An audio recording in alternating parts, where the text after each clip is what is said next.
Hola Laura. Hola Edgar. Mira, tú tienes religión. ¿Tú crees en la religión? ¿De religión? Sí, bueno, mi religión creo que es mi mamá. Ah, El recuerdo de mi mamá es la que me da fuerza siempre para seguir. claro, y yo creo que sí, que ese es un enfoque en el que también yo creo que más allá de la religión que cada quien practique y crea que uno pues respeta, eh, yo siento que hay un gran número de personas que son un poco como tú, tienen una religión particular, sea por una persona, en mi caso, por un arte, porque si a mí me preguntan mi religión, mi manera mi estilo de vida va muy de la mano con el quehacer y el cine, por todo lo que pasa con el cine. Y además hay grandes comparaciones y grandes cineastas han comparado el ritual de ir al cine como ir a una misa, por ejemplo, en la cosa católica. Claro, sin ánimo de ofender a nadie, porque Por sabemos que estos supuesto, temas son muy delicados. Yo siempre digo que en el fondo una religión es una búsqueda del ser humano sí, de qué hay más allá, ¿no? Sentir que algo, creo, te protege. claro, Porque yo que no lo he tenido porque no he sido educada en ninguna religión, ok, o sea, ni, ni en el catolicismo, ni en ninguna. Obviamente vivo en un país que sobre todo hace unos años cuando yo era pequeña estaba muy presente, pero no he sido educada en esa religión. De hecho, os estoy hablando, yo nací en el año 1980 y a mí no me bautizaron. Y a mí los niños me hacían bullying, que no existía en aquel entonces ese concepto en el colegio. Acoso, porque decían que yo no tenía nombre, porque como no estaba bautizada no tenía nombre. imagínate. Y yo llegaba a mi casa llorando y mi madre, no, que no tiene nada que ver el nombre legal, que hace que tú tengas nombre con lo que te pongan o no en la iglesia. Imagínate, que nunca había escuchado algo como eso. Yo sí soy católico, no practicante, pero sí formado mis padres, mi mamá sobre todo. A mí me bautizaron y me confirmaron la primera comunión, la confirmación, me falta es el matrimonio por la iglesia, pero todos los otros sacramentos, no sé cómo llamarlo. Sí. Me parece que eso no lo veremos. No, no, yo creo que no. Entonces, fíjate, yo no soy, como digo, practicante, pero sí siento, lo veo y lo evalúo como esa necesidad que tenemos todos de aferrarnos a algo un poco más allá de lo que vemos, ¿no? Claro, por eso te decía que yo siempre he pensado que en mi entorno, porque yo no, ya te digo, no lo he vivido en mi casa, no ha existido eso. Y como dicen mis amigos, éramos hijos de progres y éramos los raros que Mm, en aquel entonces que no, pues eso, no practicaban la religión, no nos bautizaron, no hicieron la comunión, porque mucha gente a mi alrededor a esa edad todavía los hacía, ¿no? Pero en mi caso no. Y yo siempre lo decía cuando me he ido haciendo mayor, que es como una suerte los que lo pueden tener, porque es algo a lo que agarrarse, que es lo que yo en cierta forma sentí cuando mi madre se fue, como esa presencia y ese algo al tener un porqué por hacer las cosas y como un ánimo siempre, ¿no? Para seguir. Y creo que eso es lo que mucha gente se apoya en Dios o en las religiones, y que al final creo que es lo que todas, independientemente de otras cosas, tienen en común. mm, Y como una anécdota de eso, me gustaría contarte, mira, cuando aquí, como la iglesia siempre ha tenido mucho peso en cierto sector de la sociedad progresista, porque estaba muy vinculado a la dictadura, la iglesia era como los censores, entre comillas, ¿no? Un amigo de mis padres, que era escultor, Arcadio Blasco, que era un intelectual muy importante, decía que la iglesia tenía el poder que tenía porque tenía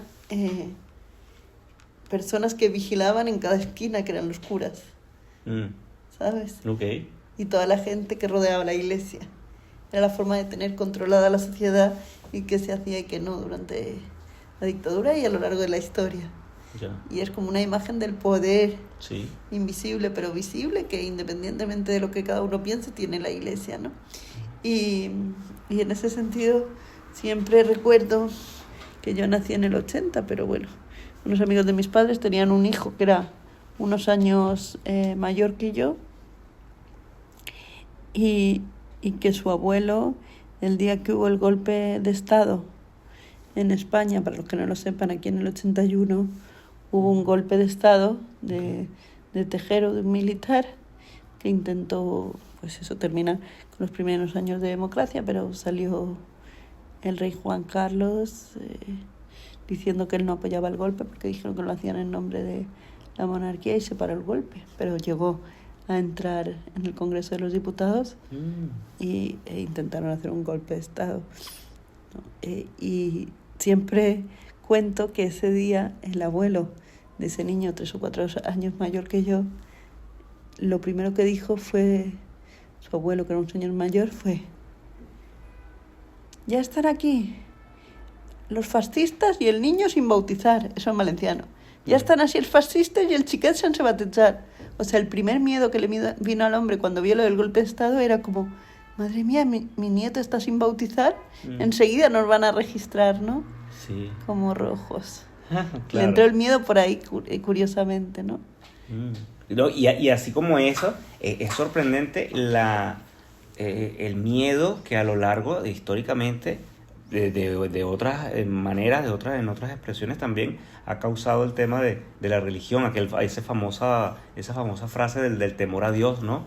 Que se le suma y se le sube a la cabeza o a las espaldas a la gente, y con la que por siglos lograron como moldear y hacer gala de un poder que todavía tienen realmente.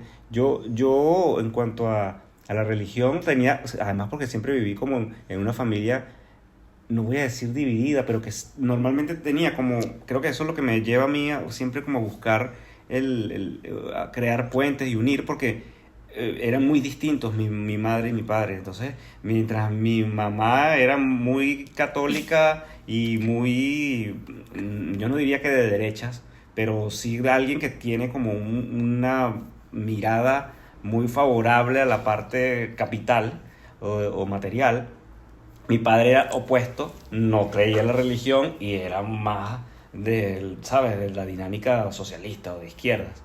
Entonces, eso sí que es amor, ¿eh? Sí, fíjate. Pero creo que pasa mucho también. Esos polos, eso que llaman esos polos opuestos que se atraen. Sí, se atraen. Llegaron a estar juntos por 30 años. Y claro, con sus idas, sus venidas, con lo tradicional de una relación. Pero la religión siempre en casa era un tema que salía porque mi mamá lo llevaba y hacía que nosotros, a regañadientes, mi papá aceptaba que nos bautizaran. O sea, todos estamos bautizados, todos hicimos la comunión, todos hicimos la confirmación.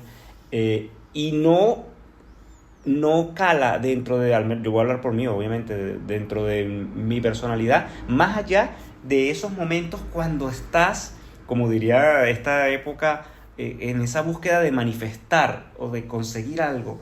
La manera en que tiene este individuo que habla acerca de proyectar o de buscar cosas siempre va muy casado con eso que nos enseñaron de niños, de rezar, de las materias. O sea, en el colegio las niñas están, por ejemplo, en un colegio católico, que me llegan y me hablan de cosas que le enseñan.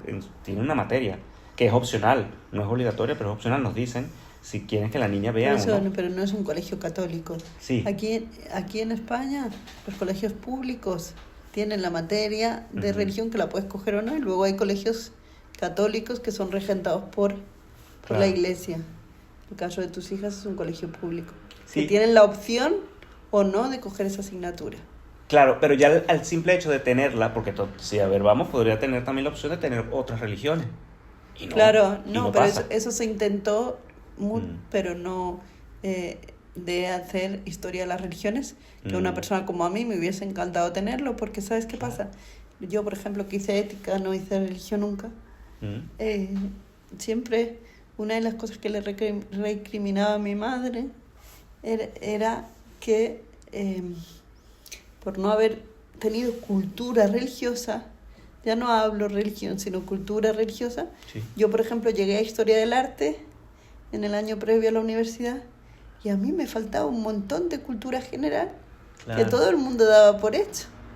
Yo qué sé, una cosa tan simple como: te voy a cortar el pelo como a Sansón, que me tenía que explicar mi madre porque yo no entendía qué era eso. Claro. Quiero decir, vivimos en una sociedad que todavía, cada vez menos, es cierto, pero hasta hace poco mi madre y mi abuela, que eran muy refraneras, estaba como muy impregnado en el arte, en las expresiones, en la vida diaria, de guiños hacia esa cultura que yo no conocía.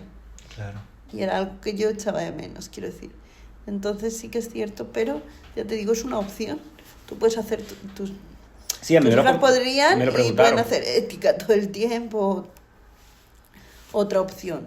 Sí. A mí me lo consultaron y yo dije que sí, que si quería religión o no, y dije que sí porque no me dieron otra opción tampoco. No me dijeron religión o ética, me dijeron religión o no. Claro, Entonces, pero el no es normalmente, por lo menos cuando yo era jovencita, era valores éticos. Ahora no sé lo que harán, pero... bueno, es yo, como- yo lo vi como que no hay nada después de eso. No, es como valores como para... Eso es educar en los valores de la religión, lo otro en teoría es educar en valores de ciudadanía. Civiles de ciudadanía, correcto. Sí, entonces yo siempre, ahora hablando del tema de la religión y el arte, y además las primeras expresiones para mí, y eso lo he, por mi trabajo, lo he concientizado, es obvio, ojo, de nuevo hacer ese disclaimer de que es algo muy personal que no busca ofender ni meterse con nada, pero para mí todo lo que tiene que ver con la Biblia, para mí son los primeros guionistas de la historia. Sí, el primer Esas libro. historias Claro. eran una manera de eso, de entrar en una narrativa de una época donde no existía televisión ni mucho menos, ¿no? Y la manera de la gente entretenerse o Claro. ver o creer o crear mundos distintos venían de esa narrativa, de esas historias que salen de cosas como la Biblia, por ejemplo. Sí. Por algo es el primer libro también que se imprimió, ¿no? Claro. Y ahí podemos volver a ese punto, ¿no? En la importancia de la creencia, de la necesidad del ser humano de creer, Ujú. Sí. que es un poco también de controlar o de pensar qué pasa más allá, ¿no? También. Sí. Pero yo creo que la búsqueda del ser humano de siempre, de que hay después, es parte de la diferencia con el resto de seres vivos, ¿no? El tener el raciocinio que hace que te plantees más allá de el vivir el momento, la presencia. Sí, y la espiritualidad de cada quien también va más allá del tema de la religión, esa búsqueda interna de conectar con algo que no ves, con algo que te gustaría que te ayudara sea incluso a desarrollarte personalmente, o sea para situaciones que no controlas, que como también lo mencionas. Y volviendo un poco atrás al tema de las narrativas y de la historia, esos cuadros, la pintura que te hablan de momentos pintados, qué sé yo, de la religión, la última cena, o la crucifixión, eran las maneras que tenían el individuo, el ser humano, de representar esa necesidad de contar y de ver historias que va desarrollándose hasta llegar al cine. O sea, yo creo que las primeras películas, de hecho, cuando el cine nació a finales del siglo XIX, 1896, a las películas que duraban 52 segundos, es lo que duraba la grabación, el rodaje de una película, la proyección, le llamaban cuadros, porque obviamente hay una relación de la pintura con el cine, y la gente admiraba, o veía cuadros como ver es un entretenimiento, ¿no? Ver una historia que también te contaba en una imagen. Entonces, la mayoría obviamente de esas historias casi siempre iba o a lo político o a lo religioso. Eran como los temas, ¿sabes? Sea por los reyes o las monarquías o batallas en cuanto a todos esos conflictos, o el tema de esa narrativa de historias religiosas, ¿no? Que vienen del Evangelio, de los diversos, de la Biblia como tal, ¿no? Claro, es como el inicio, ¿no? De Sí. nuestra cultura. Y luego ahí es muy interesante también ver en el ámbito de la espiritualidad, el ver cómo cuando los españoles fuimos e impusimos el catolicismo, Mm. de malas maneras, nadie vaya a creer que porque soy española No, claro. estoy de acuerdo con eso, para nada. Realmente creo que había una espiritualidad, otra forma de concebir la naturaleza,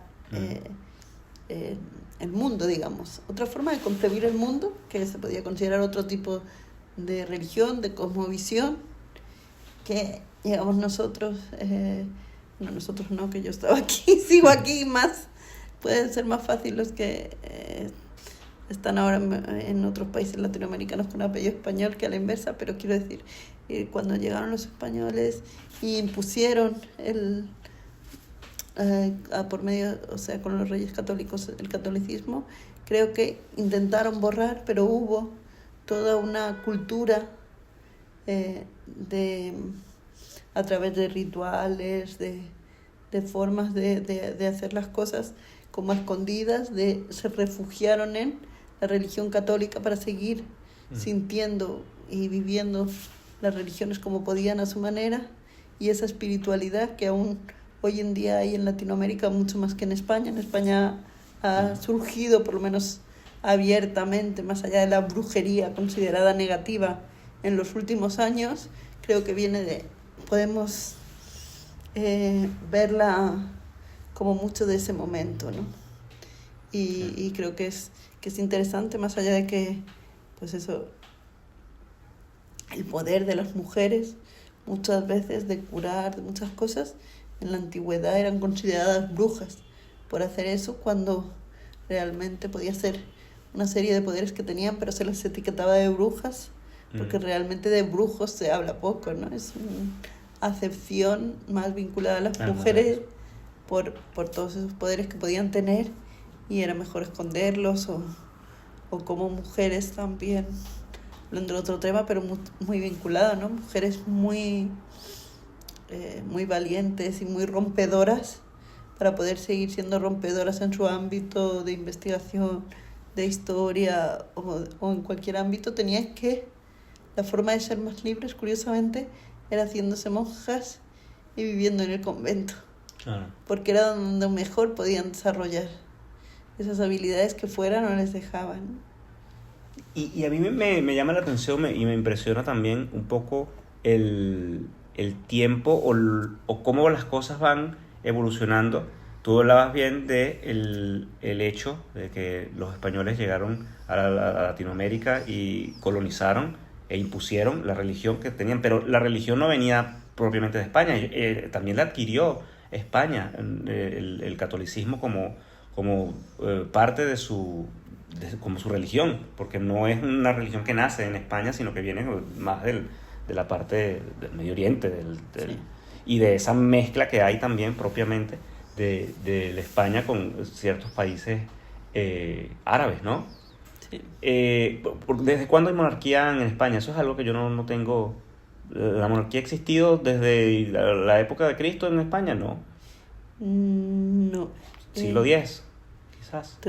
Eso tendríamos que mirarlo. Mira, lo podemos dejar, pero... Lo podemos dejar en la fe de ratas, sí, allí después. Yo te puedo hablar, que yo tenga noción, pues el rey Jaume I, que fue el que conquistó, digamos, toda la zona catalana, que acabó siendo el reino de Aragón.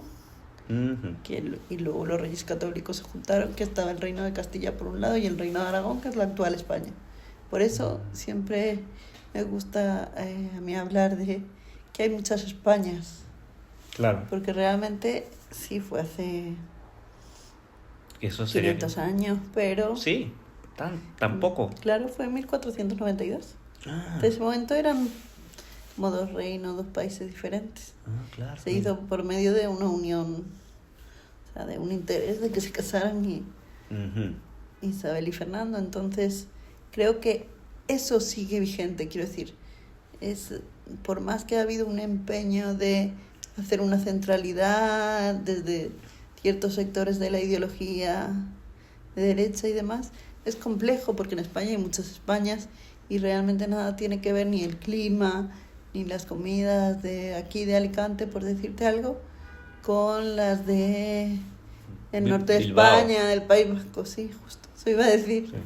Entonces es como eso, ¿no? O sea, y de hecho vas a países como Argentina y eso llama mucho la atención, porque en Argentina sí cambia mucho los acentos, o puede cambiar el tipo de empanadas o de ingredientes, pero al final como que el alimento central son empanadas, mientras que aquí en España hasta el tipo de alimentos cambia muchísimo, ¿no? De la paella. Sí, sí.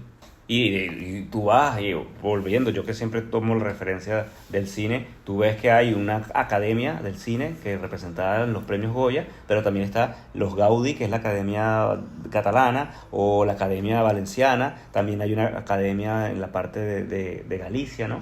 Entonces, hay allí unas diferencias que son con las que se vive, con las que se convive, pero más allá de esas diferencias, yo también, que a mí me ha sorprendido el hecho que no solamente en España, porque es a nivel mundial, pero quizás en España sea importante o interesante el hecho de que está creciendo una búsqueda hacia la parte ancestral, espiritual que vienen de los pueblos latinoamericanos, con cosas como la ayahuasca y ese tipo de cosas, ¿sabes? Que son como rituales Sí. chamánicos que tienen que ver con los pueblos originarios de Latinoamérica. Y entonces ahora hay una tendencia.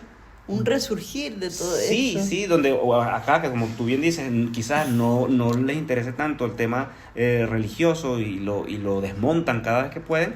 Hay también una búsqueda hacia esa parte imagínate, de los indígenas latinoamericanos. Sin saber siquiera que lo hacen desde esa búsqueda, pero es como una búsqueda interna, evitando el concepto de religión, es como, no, me busco en mí, hacia adentro, Sí. pero realmente tiene un punto espiritual muy potente, que además en España no se daba, que seguramente también muy influenciado, creo, que en mi caso, por ejemplo, muy influenciado por la pandemia, por ese parón obligatorio que nos hicieron hacer.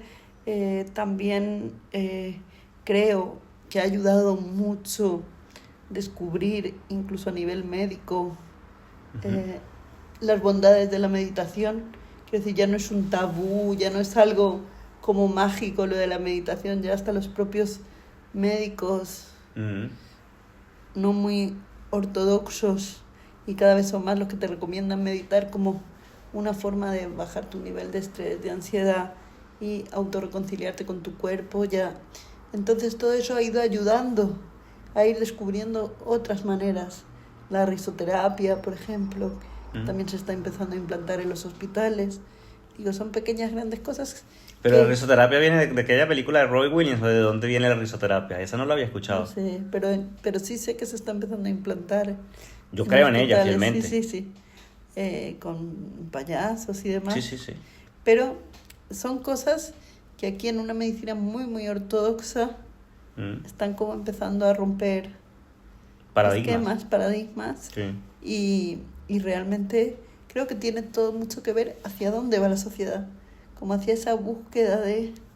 También, porque muchas veces lo tradicional que nos daba seguridad, como, no sé, los partidos, aquí en España te hablo, los partidos políticos tradicionales, las estructuras, vas viendo que como tal se han ido deshaciendo, tomando protagonismo otras cosas u otras situaciones, y entonces la gente necesita buscar como otros refugios, ¿no? Sí. Incluso la propia religión aquí en España, digamos que sigue siendo obviamente, yo creo que muy potente, pero ya la gente joven cada vez menos. Sí.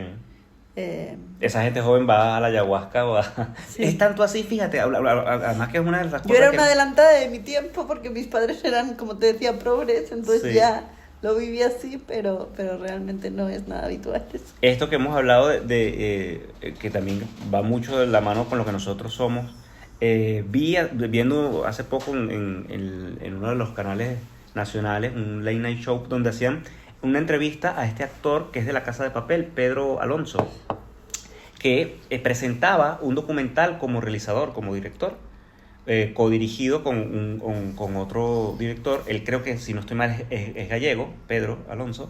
Su padre, su familia, y si no estoy mal, él también creo que vivió un tiempo en Venezuela, porque fue de esa gente que en la época de Franco pues emigró a Venezuela.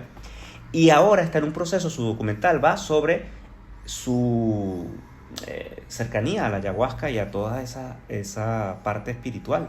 Se llama La Nave del Encanto, se llama el documental. Está disponible en una plataforma además top mundial como es Netflix. No he podido verlo, me encantaría verlo. ¿Cómo se llama, perdona?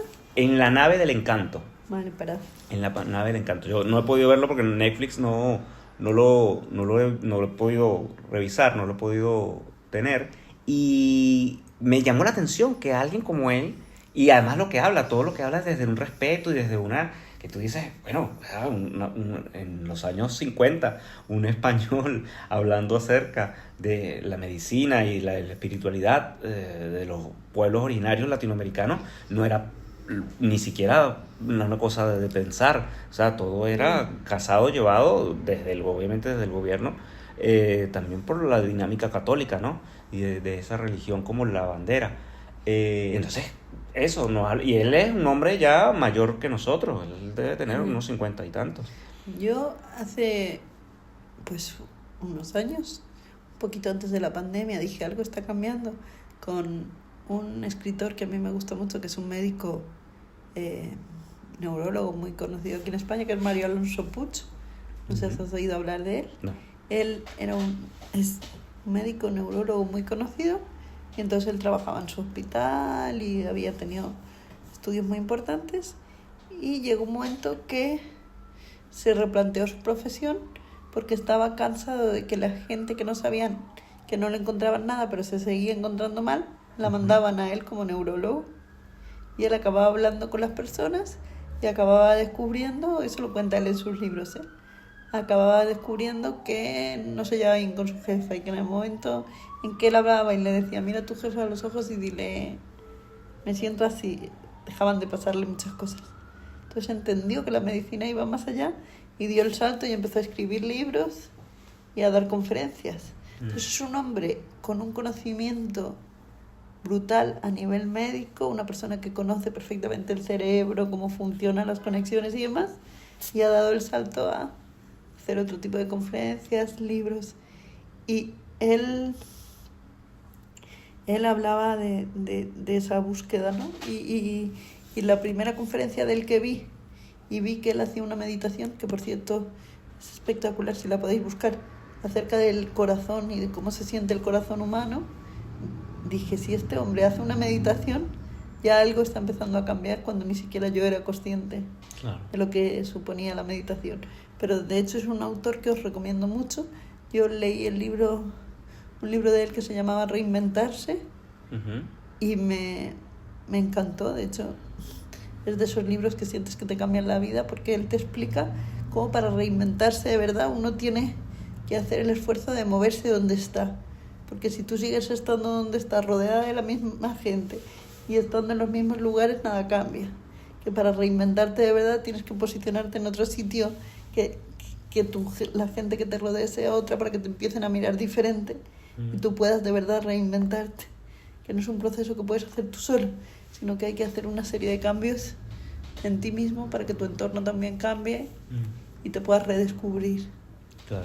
Y ojo, eso incluso que me imagino que tiene incluso que ver hasta con tu familia. Tu propia familia es parte de ese entorno.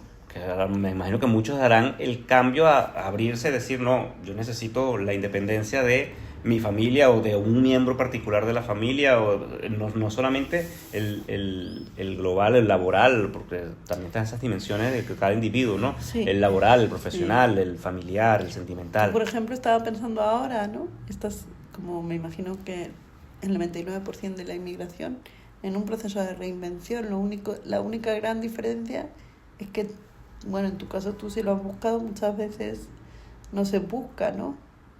Se encuentra o uno se ve forzado a ello. Sí. Pero el emigrar es un proceso de reinvención forzoso, porque sales de lo conocido y tú tienes que volver a hacer, a repensar, a replantear. Reiniciar. Y la gente de tu alrededor también cambia, tu entorno también cambia. Sí. Y todo eso es la religión de la vida. Creo yo que en últimas esa es la religión en que la mayoría estamos. Y es el crecimiento también de las personas. Yo, sobre todo los que nos oigáis en Venezuela, seguro que la conocéis, pero hay un podcast que yo creo que es mi podcast preferido, que es En Defensa Propia, de Erika de la Vega, que habla de eso, de reinventarse. Ya lo empezó a hacer en la pandemia, y entrevistas sobre todo a mujeres, la mayoría, si es verdad, venezolanas, aunque hay muchas latinas de todo tipo que se han reinventado en miles de ámbitos. Es verdad que la pandemia dio mucho para eso, sí. Pero pero creo que es verdad, o sea, que es como un proceso y además muchas veces estás en él y no te das cuenta ni siquiera que estás viviéndolo hasta que realmente te pasa. Porque, por ejemplo, cuando, cuando tú decidiste venir a España y estás aquí ahora, pero ese proceso empieza mucho antes. Sí. O sea, empieza mucho antes de tomar la decisión de venir, cuando ya empiezas a sentir que ese cambio viene, ¿no? Ujú. Sí, sí. Y es no es un proceso, puede que sea un proceso inmediato para alguien, pero normalmente es un proceso, cada quien tiene su proceso, muy distinto. Sí. Y en mi caso, tú lo mencionas, son por lo menos 2 años de proceso porque es la parte mental, emocional, pero también es la parte económica, cuando realmente puedes, cuando no es tan forzado, cuando es irremediable.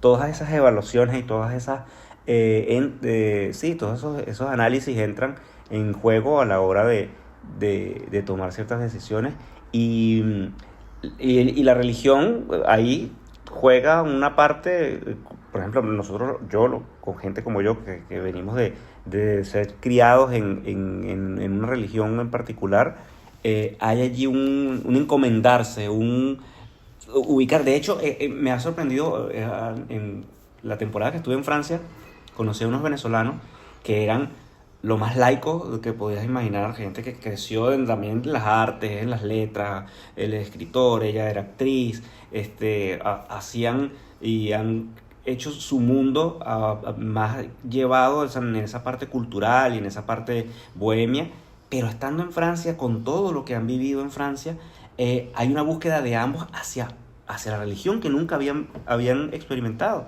como una necesidad, y yo creo que es allí donde yo en ellos veía esa importancia del individuo de buscar esa espiritualidad y ese conectarse con algo más allá.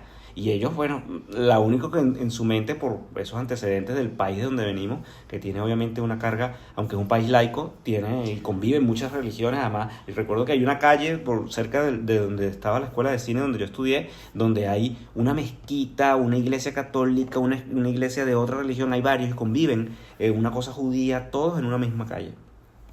Y siempre se habló muy bien del venezolano por esas cosas, donde, ¿sabes? No pasa nada en que enfrente está la mezquita musulmana y aquí está la radical y después están los judíos y después están los católicos. Y entonces por esa tradición multicultural, interesante. sí, sí, sí, ellos pues me imagino que buscaron hacia el catolicismo y van a misa, que no lo hacían.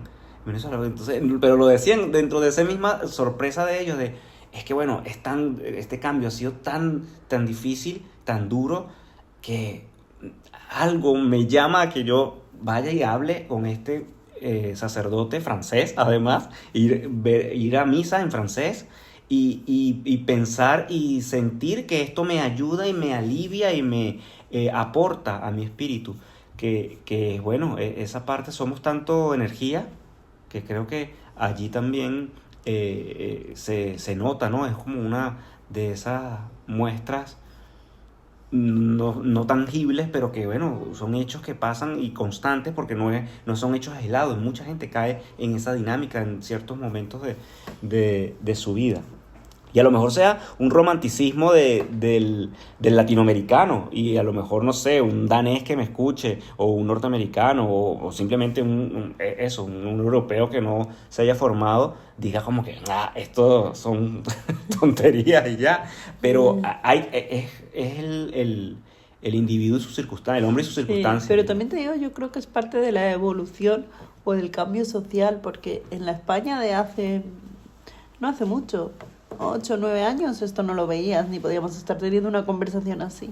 Quiero decir, en general, había como grupos muy reducidos, la gente creyente, la no, y un grupo a lo mejor de los raros, los hippies que hacían estas cosas, y ahora se está normalizando. Creo que parte es por la dinámica que hablábamos antes, de lo que aporta también la inmigración a una sociedad y va modificando las idiosincrasias, pero también por las necesidades.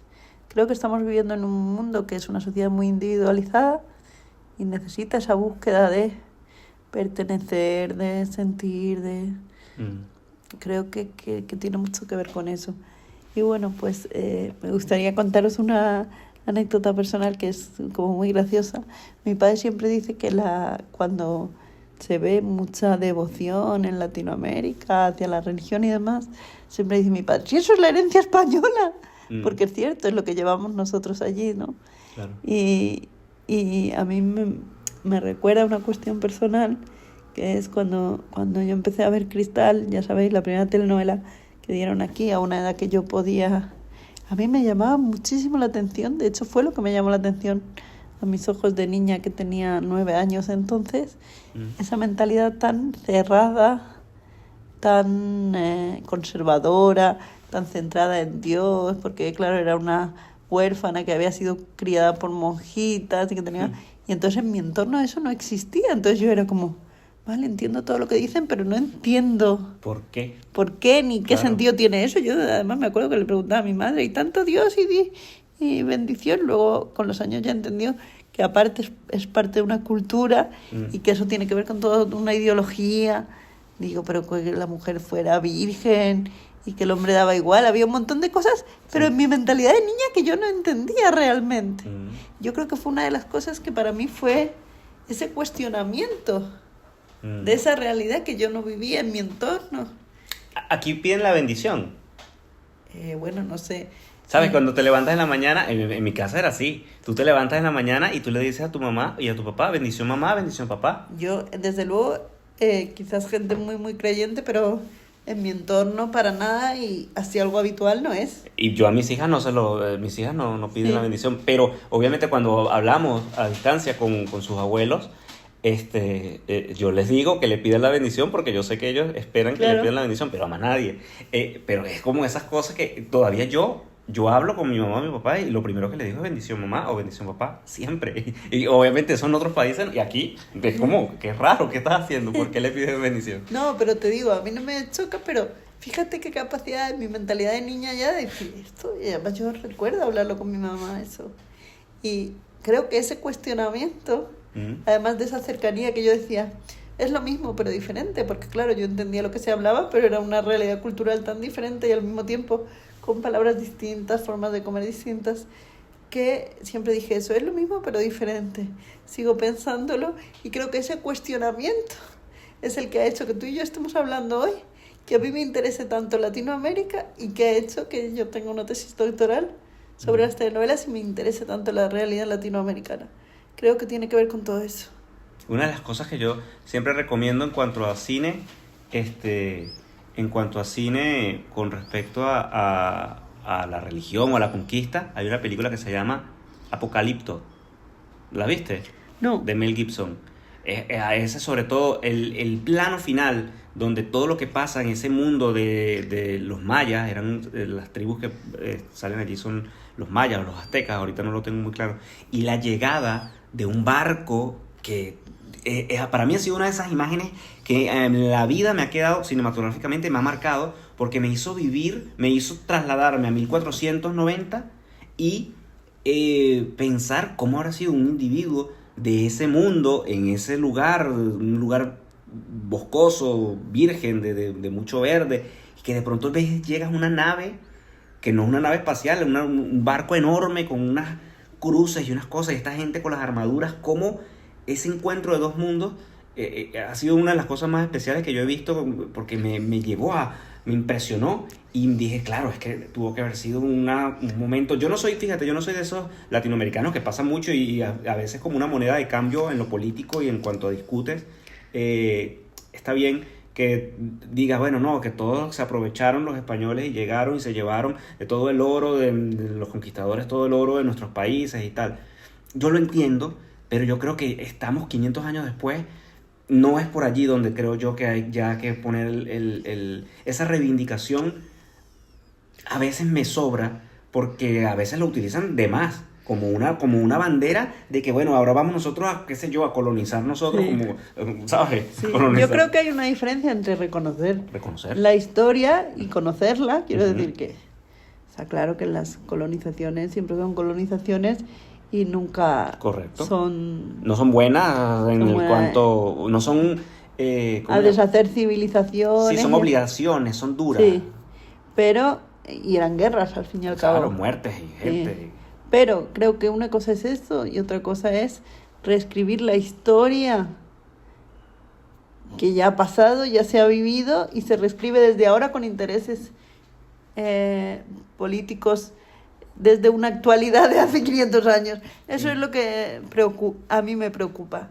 Lo que puede suponer reescribir una historia que ya pasó, que pasó en unas circunstancias y en un momento, y ahora se reescribe con otras intenciones Claro. en el presente. Claro, porque entonces hacen un círculo vicioso. Un salto en el vacío que no es real. Que no es real, porque es usar de bandera algo que lo que vas a ganar con eso, y creo que la misma historia nos los pone allí en bandeja, te dicen, es que no funciona nunca hacerlo de esta manera. La cosa es analizarlo, entenderlo y avanzar, buscar, como siempre decimos, como lo hemos dicho ya en un par de capítulos anteriores, esas zonas en común donde coincide y bueno, avancemos.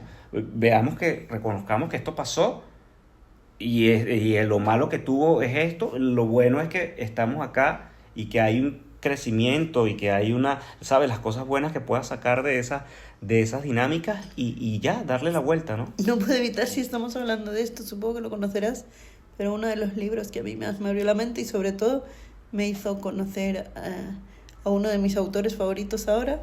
Galeano. Sí, el de Las venas abiertas de América Latina. Sí, sí. Lógicamente, que además Chávez, una de las primeras radionovelas que hizo cuando empezó la revolución fue esa, Las venas abiertas de América Latina, en radio para que llegaran a alfabetizar a muchas zonas. Sí, en una de esas primeras cosas que se hizo en Venezuela, que había un analfabetismo, sí. Un nivel... Te digo porque me llamó la atención, porque ese libro... Sí, y fue el libro que le dio Obama, ¿te acuerdas? Sí. El libro que ahí se hizo, vendió muchísimo. Sí, se hizo famoso, pero mira, yo lo conocí porque tenía un socorrista, guardavidas, le decían en Uruguay, que vino a la piscina de casa de mis padres a hacer el verano ahí, como allí es invierno en Uruguay, cuando aquí es verano, pues hacía la doble temporada. Entonces me daba clases de natación y con él hablaba mucho de política, le llamaba la atención lo que me interesaba y cuando nos despedimos me regaló ese libro. Y la verdad es que es un autor que me encantó, sigue siendo, como bien sabes, el poema de Utopía sigue siendo una de mis referencias cotidianas y realmente, para quienes no lo conozcáis, el poema de Utopía es algo así como voy hacia la utopía y la utopía se aleja 2 pasos más allá, me acerco y la utopía se vuelve a alejar. Entonces, ¿para qué sirve la utopía? La utopía sirve para eso, sirve para caminar. Yo siempre digo, en mi caso, para rodar, ¿no? Pero creo que sí, que se puede hablar y se puede escribir de lo que pasó, faltaría más. Pero una cosa es reescribir o contar lo que pasó y otra cosa es reescribirlo con intencionalidad en el presente cuando pasó hace tantos años. Sí. Eso es lo que me parece preocupante y que creo que sí se está haciendo. Pasa. También hay errores, todo hay que decirlo, porque, por ejemplo, el presidente de México, el anterior, le pidió a nuestro rey... ¿Cómo no? Sí, lo recuerdo. Felipe que hiciera una carta de disculpa, sí. Y nunca la hizo. Pues, ¿qué quieres que te diga? Veo absurdo que lo pidan, pero también veo absurdo que no lo hagas, porque tampoco supone nada y lo puedes hacer, que no pasa nada. Que sigues siendo rey y sigues teniendo los mismos privilegios de rey que tenían en aquel entonces. Totalmente. Quiero decir, igual pero más fácil es zanjar cuando otros países europeos como el Reino Unido, Alemania, etcétera, etcétera, sí lo han hecho. Si otros países lo han hecho, porque nosotros no. Quiero decir, a veces es mucho más simple tomarnos la mano. Claro. Porque también cuando no lo haces, das más pie. Y creo que deja, además, que es a lo que voy, un fondo o un matiz de venganza o de resentimiento hasta de ambas partes. Y de no aceptación, por eso. Sí, no hice nada. Y entonces estás regresando a 1400 a una pelea que ya no es tuya. Es como que cada uno va mirando a su público. Y es como... Y eso es lo dañino. Y no es necesario. Esa bandera del resentimiento que por Dios, nada más la palabra ya es nociva. No me imagino aplicarlo como una... Y eso es lo que hace que, qué sé yo, la extrema derecha o, qué sé yo, el nazismo pueda regresar donde haya gente que crea que entonces ellos van a vengar lo que le pasó a gente hace 80 años atrás. Bueno, yo creo que eso nos da para un capítulo solo. Sí, totalmente. Eso tenemos que un día dedicarle un capítulo a esto, me parece muy interesante. Sí, es verdad. Pero antes de cerrar esto de la religión, hay algo que como española, ya sabes, que adora Latinoamérica, me gustaría comentar contigo, y es esa adoración que existe hacia los líderes, que son casi mesiánicos y tienen un punto de religión Sí. que a mí me ha llamado siempre la atención. No mala costumbre. Llámese Chávez, llámese Kirchner en Argentina, pero es como Milei. hasta Milei, bueno. Hasta Milei. Sí, sí. Sí, es una cosa. Y de eso ha bebido hasta lo del Trump. La gente que sigue allá Sí. es como una cosa radical que tú no lo entiendes y también... Pero hay algo de mesiánico en eso de Sí, seguir sí, hacia sí, de que es el que va a esa cambiar persona, todo. cómo lo va a salvar. Y... Sí. Entonces eso quería comentar contigo, a ver tú qué opinabas o tú cómo lo ves, porque mi mirada a veces extranjera puede ser errónea o no. Yo creo que estás acertada y además lo veo, pero para mí me da risa porque, ojo, no sin ofender, pero lo que me causa risa es que llegan a ser tan fervientes, que son más fervientes que los religiosos de religiones, sea católicas, judías, no sé qué, y al nivel de esos, que para mí también son otro tipo de religión, ese tipo de gente que es fanática de los superhéroes, ¿sabes? Esa gente que sigue con, ¿sabes? Lo que más aman es, qué sé yo, el contenido japonés o el contenido, el cómics, que son sobre todo gente muy joven. Como a ese nivel lo veo yo, y digo, bueno, es que hay mucha gente que tiene la religión de Harry Potter, por decir. Como yo soy fan de Zapatero y tú del Real Madrid, por ejemplo, que es algo irracional, ¿o no? Pero yo diría más del Real Madrid, yo soy más de los Leones del Caracas, que es un equipo de béisbol de mi país. El Madrid, porque bueno, pero Bueno, a mí el me gusta Leones más de Caracas. el Leones del Caracas, así que uno es que, ¿sabes? A mí Yo me pasa eso con Zapatero, creo. no paso un día yo sin revisar cuando hay temporada cómo le fue al equipo el día anterior o a un equipo norteamericano que sigo también de béisbol, porque me gusta más ese deporte. Bueno, pobre Ismael Serrano, pongamos primero a Ismael Serrano, ¿Verdad? Ponme ahora Ismael Serrano, me parece, también. que es un cantautor, para quienes no lo conozcáis, yo creo que sí, que lo conoceréis en Venezuela, pero es un cantautor español que me encanta. De hecho, voy a verlo siempre después de los conciertos, porque ya de pesada me conoce. Y realmente, pues eso, ¿no?